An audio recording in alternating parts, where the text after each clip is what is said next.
Já preguei num local, numa conferência, que eu tive 4 mensagens durante o dia. Então, eu tive intervalos de uma pregação para outra de 20 minutos, depois eu pregava para o mesmo grupo. Então, foram 4 mensagens no mesmo grupo. Isso foi algo muito novo para mim. Hoje está sendo algo muito novo. A mesma mensagem de manhã eu estou pregando à noite. Então, é algo muito novo. Eu não preguei no mesmo dia 2 mensagens iguais, né? E creio que não será igual. Creio que a palavra do Senhor ela se renova e a ação do Senhor é poderosa quando nós o ouvimos. Lucas 18, a partir do verso 9, uma parábola que Jesus ele fala para um grupo específico. Propôs também esta parábola a alguns que confiavam em si mesmos por se considerarem justos e desprezavam outros. 2 homens subiram ao templo com o propósito de orar, um fariseu e o outro publicano. O fariseu, posto em pé, orava de si para si desta forma: ó Deus, graças te dou porque não sou como os demais homens roubadores, injustos e adúlteros, nem ainda como este publicano. Jejuo 2 vezes por semana e dou o dízimo de tudo quanto ganho. O publicano, estando em pé, longe, não ousava nem ainda levantar os olhos ao céu, mas batia no peito, dizendo: ó Deus, sê propício a mim, pecador. Digo-vos que este desceu justificado para sua casa, e não aquele, porque todo o que se exalta será humilhado, mas o que se humilha será exaltado. Amém. A gente tem uma caminhada, muitas vezes, entendendo que escolhas, elas vão fazer diferença nas nossas vidas.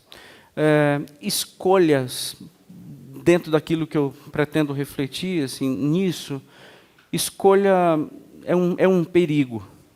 Exemplo, quando nós caminhamos no ambiente de escolhas, nós estamos mais no intuito de nos agradar. Então, a gente escolhe o que comer, nós escolhemos o que vestir, nós escolhemos para onde ir, para onde passar as férias. Isso são escolhas. O problema é quando uma vida é pautada em escolhas, essas pessoas que sempre têm a liberdade de escolher, elas se tornam monstros. Elas se tornam pessoas cruéis, porque elas também vão escolher outro marido. Elas escolhem outro cônjuge. Quando não agrada mais, quando não corresponde mais, a gente escolhe outras coisas. A gente escolhe fugir, a gente escolhe abandonar, a gente escolhe matar, a gente tem agora a vida, uma vida feita de escolhas. O Evangelho não diz para nós que a caminhada é mediante escolha, mas sim mediante decisões. Exemplo, você pode decidir comer ou não. Entre decidir comer ou não, tem escolha, se eu quero peixe, frango ou carne. Você decide se você sai vestido ou se você sai pelado. Decidindo sair vestido, eu vou escolher a roupa. Então, decisão é diferente, escolha é outra. Por exemplo, vida e morte, isso não é escolha. Isso é uma decisão. Você quer vida ou quer morte?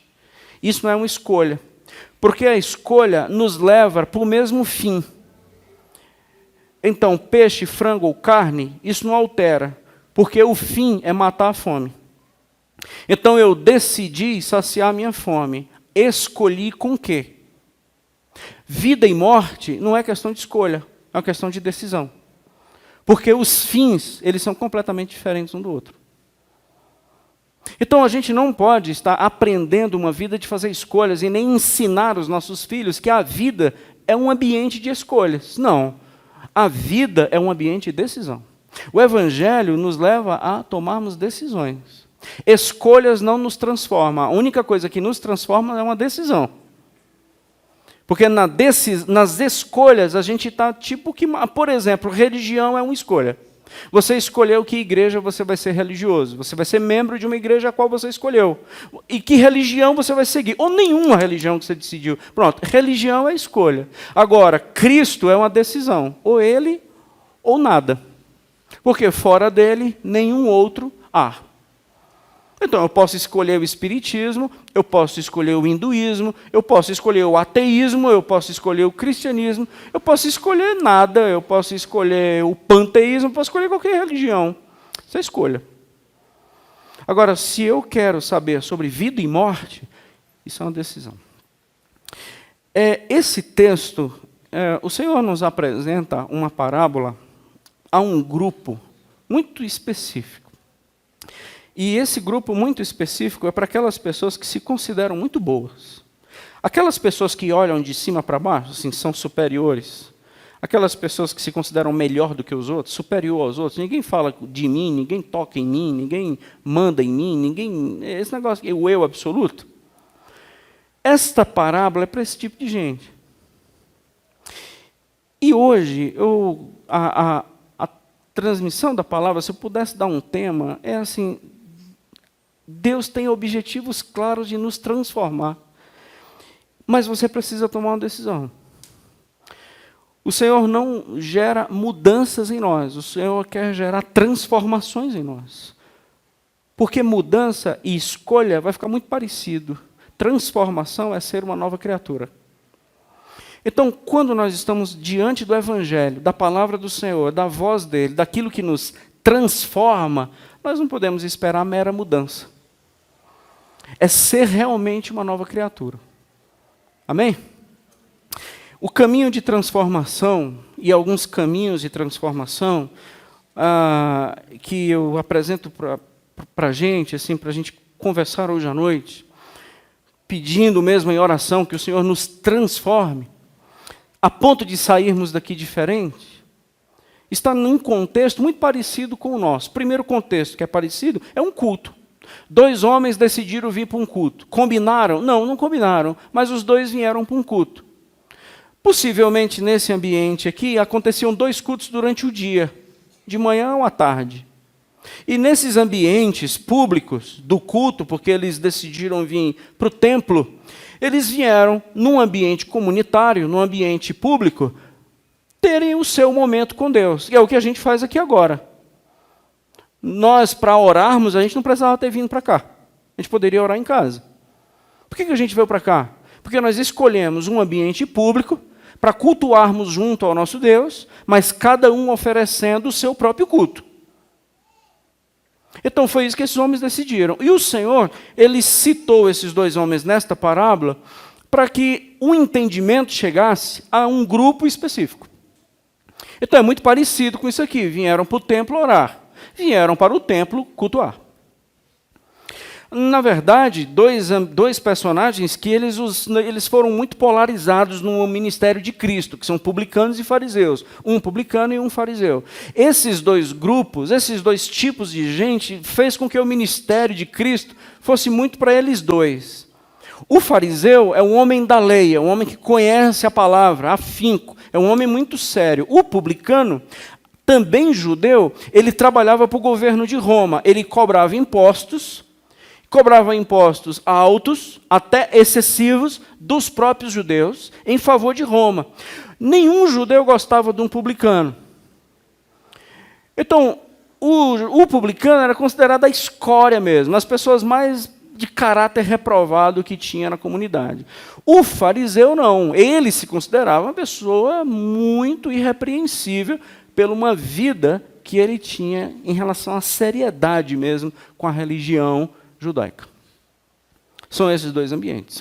Nesse ambiente, esses 2 personagens vieram para o templo. No culto público, possivelmente, eles viram 3 movimentos no culto, que o primeiro movimento, que certamente eles devem ter visto, é um cordeiro sendo morto. O culto no templo tinha que haver holocausto, um animal ser morto. Também no templo, o incenso era queimado, as orações sobem. E também no templo, as luzes eram acesas. Não existia energia elétrica nessa época. Então as luzes eram acesas. Luzes acesas, revelando, incenso sendo queimado, orações, e cordeiro sendo sacrificado, expiação, pagamento.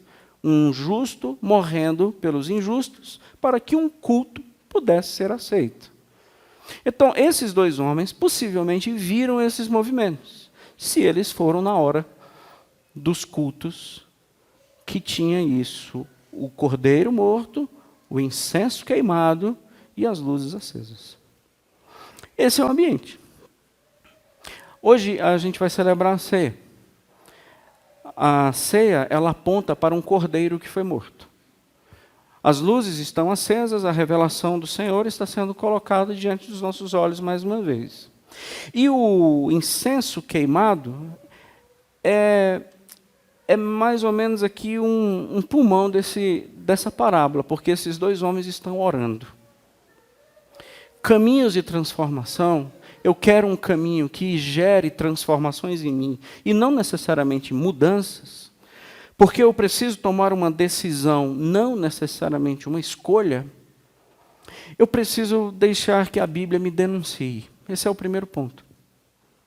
A Bíblia precisa me denunciar, gente.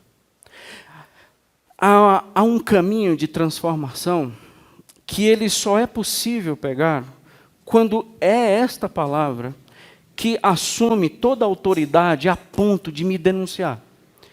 Eu estou falando esta parábola a um pessoal que se considera muita coisa. Eu estou escrevendo esta parábola a um pessoal que se considera muito superior aos demais. Eu estou escrevendo uma parábola a um pessoal que olha para os outros muito de cima para baixo, de um olhar muito prepotente e muito presunçoso. É esta parábola que eu estou escrevendo. Então, assim, se não é este grupo, se eu e você, nós não pertencemos a esse grupo, se a gente olha assim para dentro de nós mesmos e não nos consideramos pessoas que olham para os outros de forma superior, tudo bem. Se a gente olha para esse parábola e diz assim, isso aqui não é comigo, aliás, eu sou muito humilde. Se você for essa pessoa, tudo bem. Mas qual é o texto que te denuncia? Quando é que a Bíblia te denunciará? Quando foi a última vez que a Bíblia te denunciou? Quando foi a última vez que a Bíblia disse para você, você é uma pessoa arrogante? Quando foi a última vez? Mas se não é arrogante, tudo bem. Mas quando foi a última vez que a Bíblia denunciou você sobre aquilo que de fato você é? Quando foi a última vez que eu, pastor, a Bíblia me denunciou? Então, caminhos de transformação, e quando eu adquiro mesmo a possibilidade de ser transformado de glória em glória na pessoa de Cristo, e não mudanças religiosas, e não comportamentos melhorados, eu tenho que pegar primeiramente esse caminho da denúncia, aceitar humildemente a denúncia da palavra do Senhor para mim. Como aqui é gente arrogante que se acha demais, se não for isso a sua vida, quero pedir para que você não saia. Mas quem sabe os princípios podem ser aplicados naquilo que você é. Segundo, tenha consciência de que você é um miserável. Não estou falando para você. São os pontos para nós. Se a gente não tiver uma consciência que nós somos miseráveis, o caminho da transformação nunca acontecerá. E esta palavra, você é um miserável e nunca deixará de ser um miserável, isso é uma ofensa para os nossos ouvidos. A gente não gosta disso. Não, mas é exatamente isso que a Bíblia fala. Diferentemente de pobreza, porque miséria na Bíblia é diferente de pobreza. Pobreza é uma coisa que aconteceu depois da queda, que nos gerou carências e faltas. Exemplo, eu me considero pobre porque eu tenho coisas que eu queria ter e não tenho, aí por isso eu sou pobre. Ou eu vejo pessoas tendo coisas que eu não tenho, aí eu me considero pobre. Então, pobreza é uma situação. Pobreza é uma condição. Miséria é uma natureza. Miséria é exatamente quem eu sou, independente da minha situação financeira. Deu para entender? Então, miserável é alguém que eu nunca deixarei de ser. Nunca. Pobre é uma situação. Pode ser que sim, pode ser que não. O caminho de transformação só é possível quando a gente reconhece de fato que nós somos pessoas miseráveis. Como eu falei, a mesma palavra de manhã, vários de vocês aqui estavam, a maioria não. Eu acredito que nós não estamos falando para grupos distintos. Nós somos as pessoas que precisamos ouvir isso hoje à noite. Porque muitos de nós, se não a maioria, dos cristãos atuais, eles não se consideram miseráveis. Gente boa, eu recebi aí um banner, só para vocês terem ideia, de uma campanha que está acontecendo em Porto Alegre, de uma igreja desses poderosos, que eu não sou digno nem de desatar as sandálias, de ungir com um óleo não sei das quantas, que essas pessoas ficarão imunes do coronavírus. E a unção que eles vão liberar é uma unção que vai fazer com que você nunca mais fique doente. De nenhum vírus, de nenhuma bactéria. E que você seja imunizado dessas enfermidades.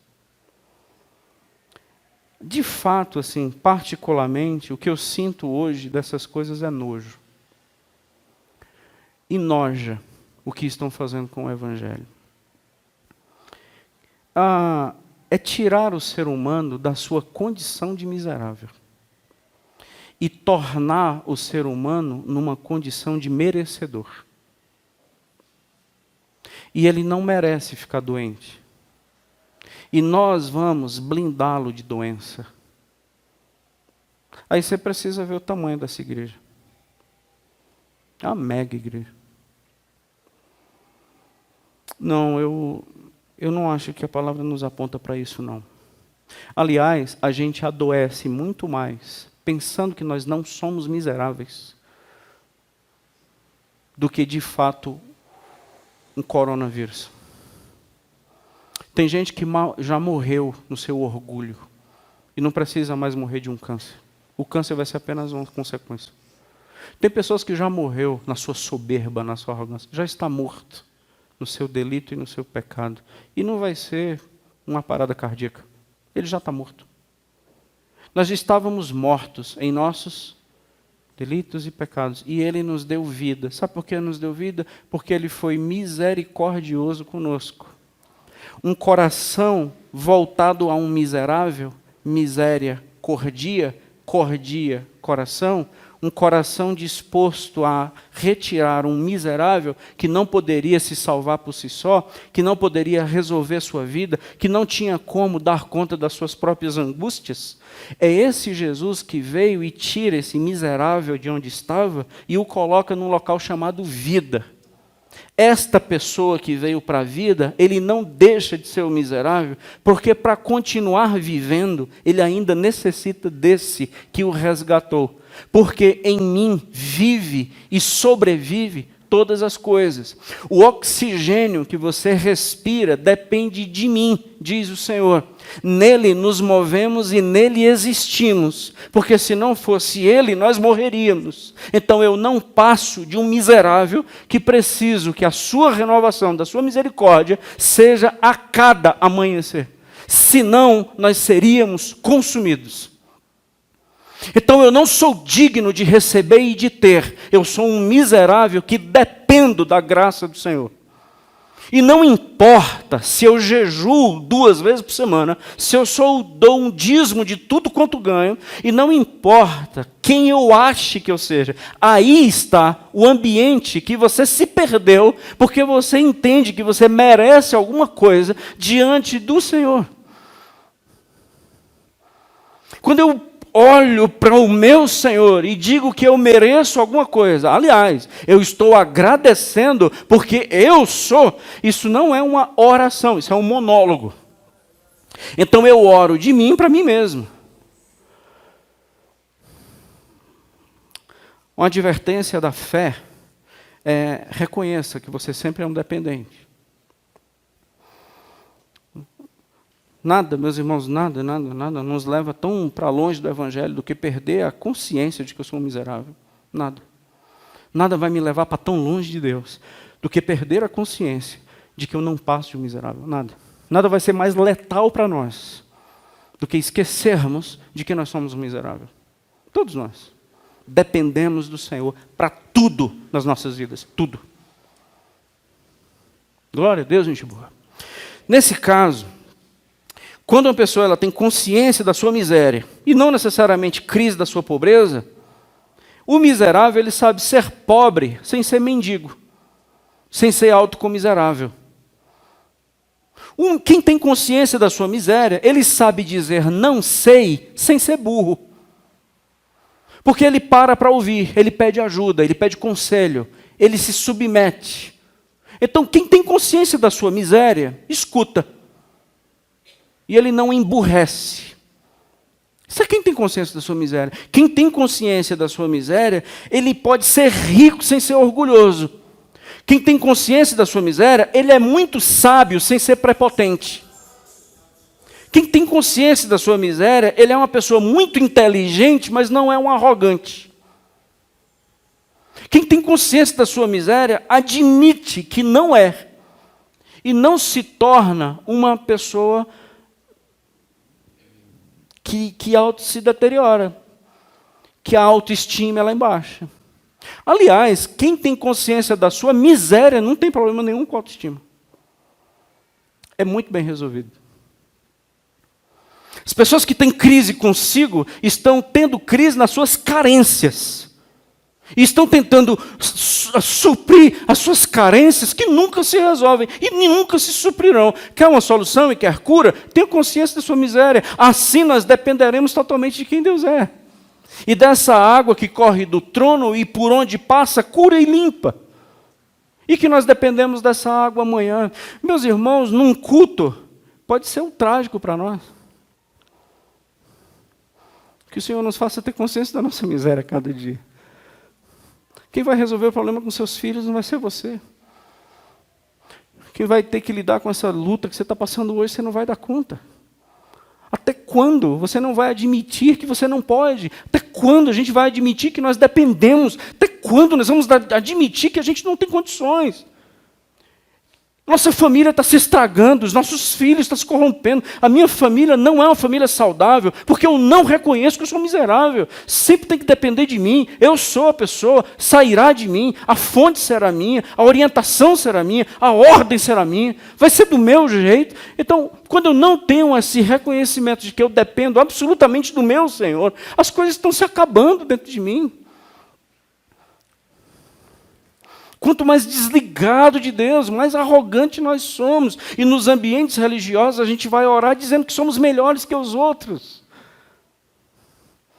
Graças a Deus, porque eu não sou tão ruim quanto aquele, tão ruim quanto aquele outro, tão ruim quanto aquele outro. Eu chamo o povo de Deus de povinho. Eu sou capaz de chamar a igreja do Senhor Jesus de povo, esse povo aí.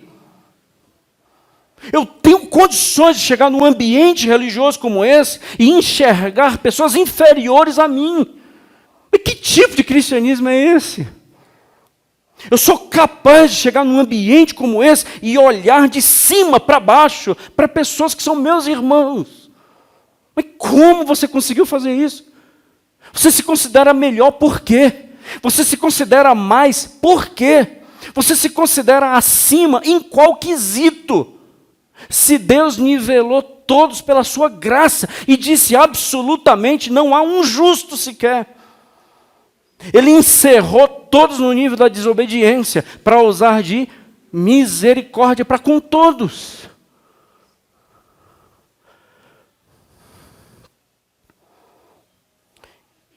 Em terceiro lugar, eu preciso ser transformado. Eu não quero mais mudanças. A gente muda demais, mas somos transformados tão poucos. Eu preciso permitir que Deus me denuncie. Eu preciso admitir a minha miséria. E eu preciso confiar na propiciação. Eu preciso confiar que Deus será propício a mim, pecador. Esse homem bate no peito, e ele bate no peito e esmurra a si mesmo. E esse ato de bater no peito, ele só é registrado por Lucas. E as duas vezes que ele registra isso é em Lucas 23, no ambiente da crucificação e da via dolorosa de Jesus carregando sua cruz. Quando as pessoas veem Jesus carregando sua cruz, no verso 27 de Lucas 23, as pessoas batem no peito. E isso é uma profunda angústia. Depois que Jesus morre, no versos 48 de Lucas 23, que o centurião diz, verdadeiramente este era o Filho de Deus. A multidão começa a bater no peito, quando o meio-dia se tornou meia-noite. E as pessoas completamente angustiadas. O ato de bater no peito é o limite, mas é o limite, mas é o limite da angústia. Enquanto nós não sentirmos isso, nunca seremos transformados. Enquanto nós não sentirmos uma angústia tão grande, a ponto de ter vontade de esmurrar a mim mesmo, eu nunca serei transformado. E nem importa se você vai fazer conferência não sei aonde. Porque muitos de nós já estão cansados de conferência. Muitos de nós já temos conteúdo de conferência, de congresso, de culto, de igreja. Meus irmãos, chega. Quando seremos transformados? Quando a gente sentir angústia a esse nível. Deus, paga a conta por mim. Ser propício a mim, pecador. É isso aqui que eu estou precisando hoje. Paga a conta por mim. Me faz de novo ser aceito pelo Senhor. E quando a Bíblia diz assim, aquele que se exalta, a palavra exaltar é ser redimido. A palavra exaltar não é cantar que você teve uma vitória com sabor de mel, não. A palavra exaltar é uma palavra agora eu lhe coloquei numa posição próxima de mim. A palavra exaltar é proximidade com Deus. É a mesma palavra para redenção. Que tipo de exaltar você acha que é? Quando nós olhamos assim, aquele que se humilha será exaltado. Exaltado o quê? Em palco? Exaltado como? Tendo abundância agora de bens? Exaltado como? Assumindo o lugar do fariseu amanhã? Dizendo, agora sim, sabe por que as coisas deu certo na minha vida? Porque eu sou dizimista. Aí adesivou seu carro? Adesivou seu carro, sou dizimista, por isso que você tem o carro que você tem? E se você tivesse perdido tudo, você colocaria na testa que é dizimista? Porque isso é barganha com Deus, isso é negócio com Deus. E achar que só porque você é dizimista, você tem um carro velho desse, e muitas vezes financiado pelo banco. Apenas por exibicionismo cristão, às custas do reino de Deus, isso não existe, gente. A gente é dizimista porque ama e perde tudo e continua sendo dizimista. Porque dizimista é uma questão de ser, não é uma questão de negócio.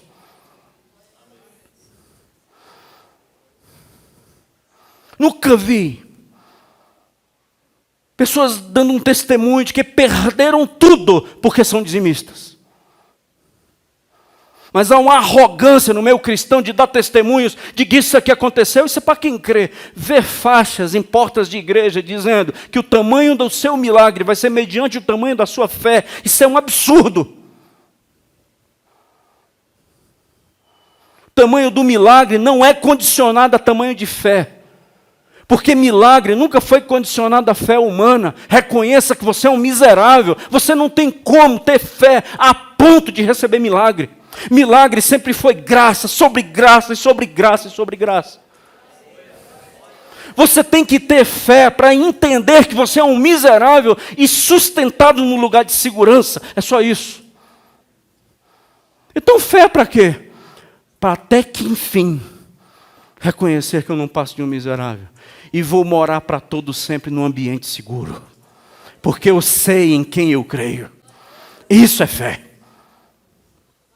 Fé para receber é fariseu. E quando a gente aqui chega aqui com contaminados, com coisas farisaicas, nós vamos olhar para os outros e vamos identificar que aquele que está doente é por causa disso, que aquele que está passando por situação difícil é por causa disso. Nós nos tornamos amigos de Jó, que Deus não recebeu nem suas orações. Porque nós não temos um Deus de mérito, nós temos um Deus de graça.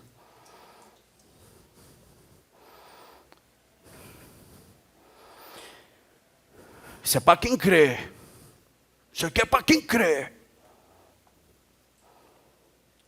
Sinceramente, eu não entendo essas coisas. A minha fé é para que eu morra numa absoluta esperança. E não para que as coisas dêem certo para mim. Já falei isso aqui várias vezes e repito. Para as coisas darem certo para mim, o ideal é sair daqui. O ideal é sair da igreja. Porque as coisas aqui não é para dar certo. As coisas aqui é para dar tudo errado. Não vai ser feito a minha vontade. Seja feita a tua. E se deu certo, é porque a minha vontade e a dele foram as mesmas. Não consigo ver esse cristianismo com nenhum dos apóstolos. Por que eu não creio nisso? Porque isso não aconteceu com João Batista. Por que não aconteceu com João Batista? Porque a igreja dele era ruim? Ele era primo de Cristo. É pouco? Ele é primo legítimo de Jesus. É pouco? E dizem que no reino de Deus ninguém é maior que João. E quando o João ele está preso, Herodias, mulher de Herodes, está registrado em Atos e registrado nos Evangelhos, diz assim: eu quero a cabeça de João Batista num prato. E por que o cristianismo dele não deu certo? E o que a fé dele não deu certo? E por que veio a cabeça de João Batista numa festa pagã? É porque ele estava em pecado, João Batista? Fala a verdade, é porque ele estava em pecado? É porque o pastor não tem unção? É porque a igreja é ruim? Ele precisava mudar de igreja para as coisas darem certo? Não, João Batista já era transformado. A cabeça, o corpo, a vida, tudo que ele tem e tudo que ele é, já tem dono. E se vão cortar a cabeça dele, isso é problema do dono dele. Isso é fé. A gente não aceita sermos denunciados. Não aceitamos que somos miseráveis.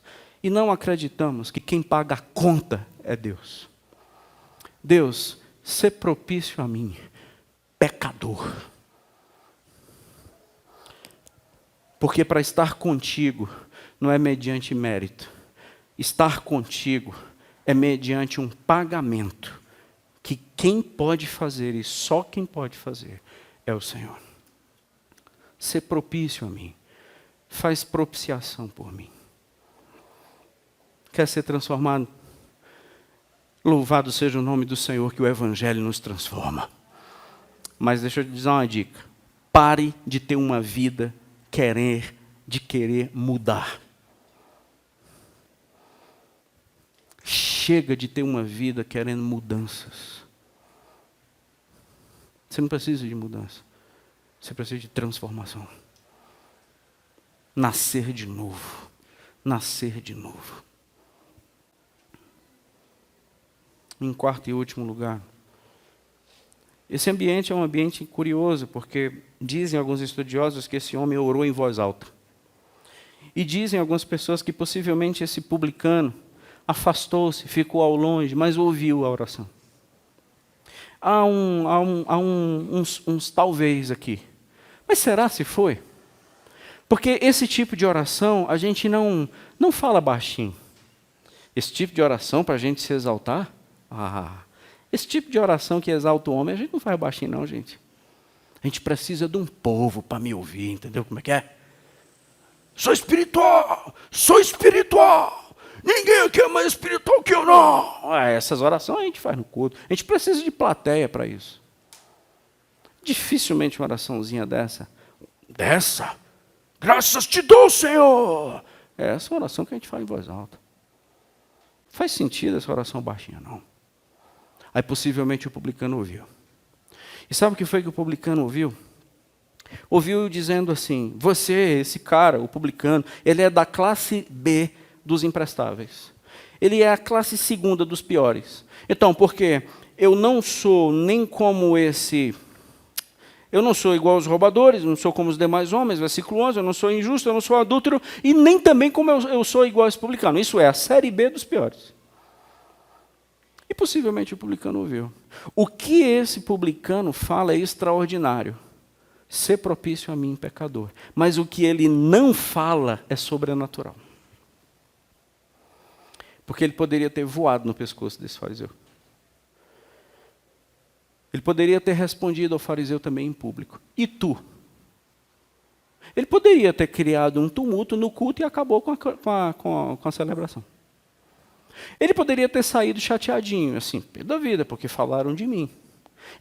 Tem muito fariseu aqui dentro dessa igreja. Aí ele poderia ter saído com raivinha.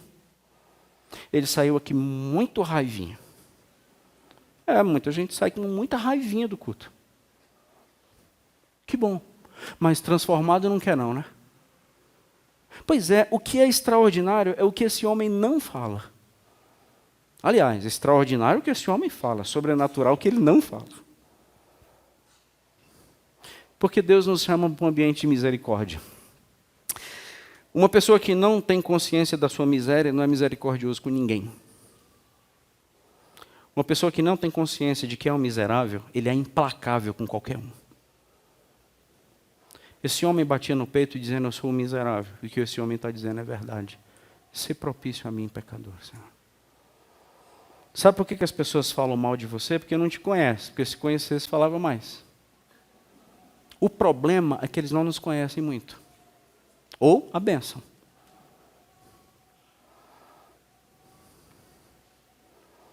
Se a sua misericórdia não exceder a dos fariseus, você nunca vai entrar no reino dos céus.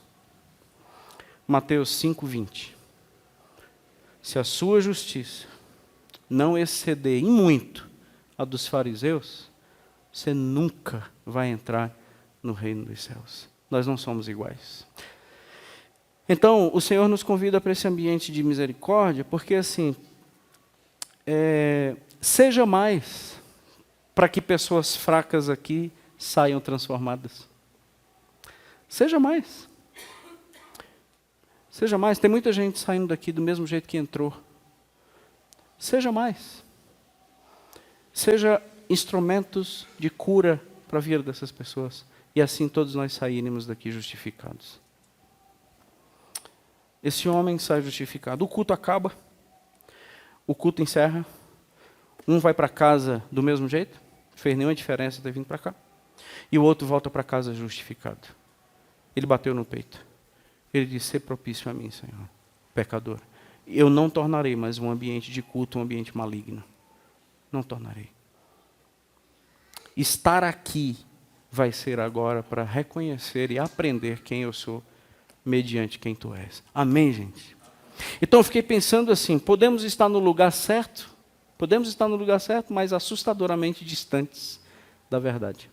Nós podemos orar, mas nunca a Deus. Nós podemos realmente ter atitudes corretas, mas totalmente reprovados. Incrível como nós podemos repelir desvios de caráter, mas nunca sermos aceitos pelo Senhor. Baixa a bola. Você não é isso tudo. Baixa a bola. Nós não seremos aceitos por Deus pelo que somos. Pelo nosso zelo, pela nossa seriedade. Não, baixa a bola. Pode baixar. Você nunca vai ser aceito por Deus por isso. Nunca. Só seremos aceitos por Deus por causa dessa mesa que a gente vai celebrar agora. Se não for por meio de Cristo, nada. Se não for pelo meu filho, eu não te recebo. Se não for pelo sacrifício dele na cruz, eu te rejeito. Se não for a marca dele, o sangue dele aspergido em mim, eu te reprovo. Se não for o pão, a carne dele que você coma, você morre. Então, se não for pelo filho, nada. Então, assim, baixemos a bola, irmãos. Evangélicos do ano de 2020, baixa a bola. Deus, ele enoja arrogante. A alma dele é contra. Eu resisto a soberbos. Resisto. Fale qualquer qualidade sua, qualquer qualidade minha, que me torna digno de participar dessa mesa, eu sou desqualificado no reino espiritual. Deu para entender? Simples assim.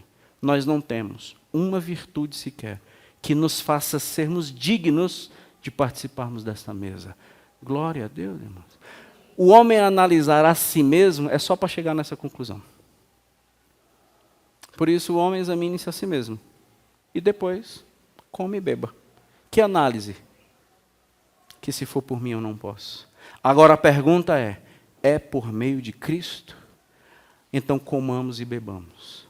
Se você nunca tomou uma decisão por Jesus, saiba, não é aceitar Jesus. Você não é isso tudo. É clamar em alto e bom som. Bater com toda a força no peito, dizendo assim, Deus, me aceita por ser tão miserável, apesar de ser tão miserável. Isso é conversão.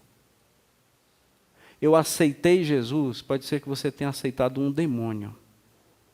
Porque ninguém aceita Jesus, não. Baixa a bola. Você não é isso tudo. É Ele que me aceita. É Ele que me recebe. É Ele. Então, se você nunca tomou uma decisão, nós nunca tomamos uma decisão séria por Jesus, quem sabe, diante dessa mesa ou diante do que ouvimos, vai fazer escolha ou vai tomar uma decisão? Porque diante do que acabamos de ouvir, não há escolha. A gente sai daqui do mesmo jeito ou sai daqui justificado. O culto acabou. Como é que a gente vai sair daqui? Como é que a gente sai daqui hoje? Justificado ou do mesmo jeito? Eu vou pensar numa outra escolha. Que escolha? É vida ou morte. Então a gente decide pela morte ou decide pela vida. Que as decisões nesse ambiente, hoje, nesse lugar, sejam decisões de vida para a glória do nome do Senhor. Amém? Vamos participar da ceia? No primeiro domingo do mês, a gente divide essa mesa, o pão e o vinho, e com aquilo que o Senhor decidiu como símbolos das verdades que nos sustenta, quem Ele é e o sangue dele. Vamos ficar em pé? Vamos.